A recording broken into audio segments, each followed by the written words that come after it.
Hello, you're very welcome along to the Aromatherapy Business Podcast.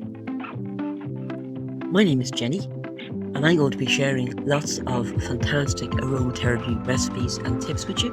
And I'll also share some business strategies for aromatherapists and for holistic therapists. Question I get asked a lot. If you dislike an essential oil or you dislike the aroma of an essential oil, does that mean that there's something in the oil you need? Well, I don't think so. That hasn't been my experience. In fact, I would think the opposite is true.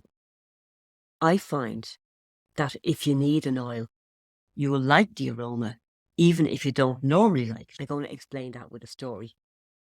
One of my first clients had the worst PMT I have ever come across. She had mood swings that could be described as rageous. They were so bad at times she had to leave the house. She was afraid she was going to hurt one of the children.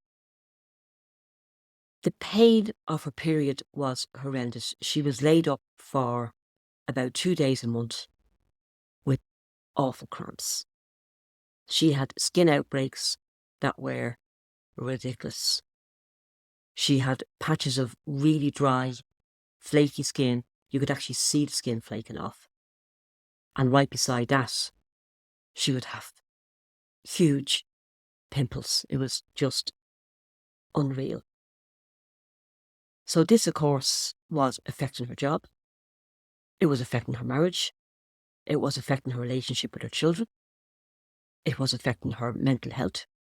It was something that she worried about all the time, even when she wasn't actually suffering from PMT. I used a blend that I've used countless times since, and it is a blend that is absolutely outstanding for PMT. I let her smell each oil in turn, as I do as an aromatherapist, and then I let her smell the blend. She loved it, and she particularly loved one of the oils, which was geranium. Geranium is amazing for balancing hormones, so it helps to deal with the symptoms of hormonal imbalance, which are everything that she was suffering from. And it also helps bloating, even when it's not related to hormonal issues. And it really helps the skin, helps all types of skin, helps balance the sebum in the skin, again, whether it's related to PMT or not. So this lady came to me once a week to begin with. 2 weeks after she started coming, she had her first period since the treatments began. And the difference was amazing. I was surprised. I knew the power of the oils, but I didn't know how fast they were going to work, and especially in a case like this. She was irritable, but not enraged. Her skin was a bit dry, but nothing like it was before. And the pain was manageable, which was just such a huge relief for her. When she came back to me the following week, and she wanted to use the same blend, and I said, that's grand, we can keep working on the hormone imbalance, no problem. And again, I let her smell each oil in turn. I always do for every session, even if the person has already used the blend, because your mood can change and your preferences can change from week to week, from day to day, from minute to miniature.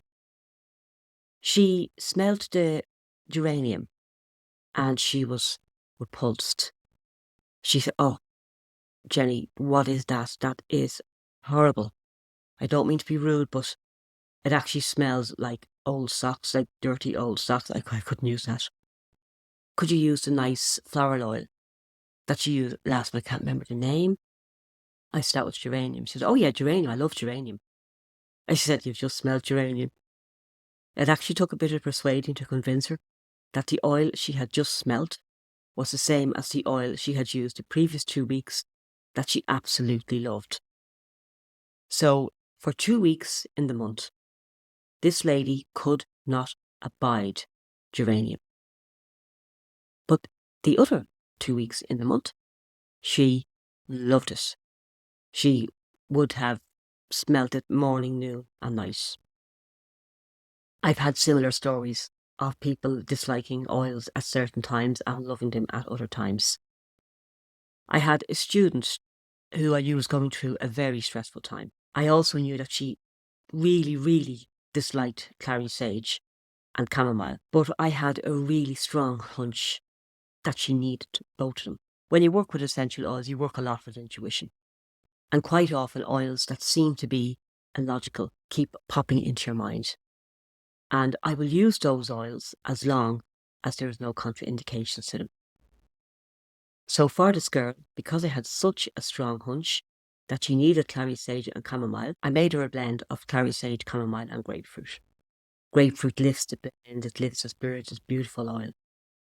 And then without telling her what was in the oils, I let her smell them. And she loved it, thought, oh my God, that was gorgeous. And she was smelling this and she would take a lovely deep breath, which on its own was very good for her. And she said to me, what's in the blend? And I said, what if I told you? You wouldn't believe me. She got an enormous benefit from that blend. But after the situation she was in had resolved itself, she didn't like the blend at all. She hated it. It was horrible. Why would I give her something like that? I've seen that a lot. People will like essential oils at certain times, dislike them at certain times, and even very dramatically loved and intensely disliked the same oil or the same blend. And I have a theory in my head that I share with my students on my aromatherapy courses. And it's as though there are little people in the brain, or a little person in the brain, who smells the oils. And he says, oh, yes, she actually needs that today. She really needs it today. Tell her she likes it. And then with the same oil, when the person doesn't need it, the little person will smell it and go, no, she doesn't like that. So just one of my funny little theories. To answer the question, I really think that if you love an oil and you're drawn to an oil, that there's something in the oil that you need. I hope that you really enjoyed that. And if you'd like to hear more aromatherapy and essential oil tips, if you'd like to interact with other holistic therapists, if you'd like a place where you can actually ask questions about any of this stuff, feel free to come along and join my Facebook group, which is called Aromatherapy and Holistic Business Success. The group is for any holistic therapist, including aromatherapists, who are trying to grow their business and learn more about essential oils, aromatherapy, etc. Thanks a million for listening, and I will see you for the next podcast.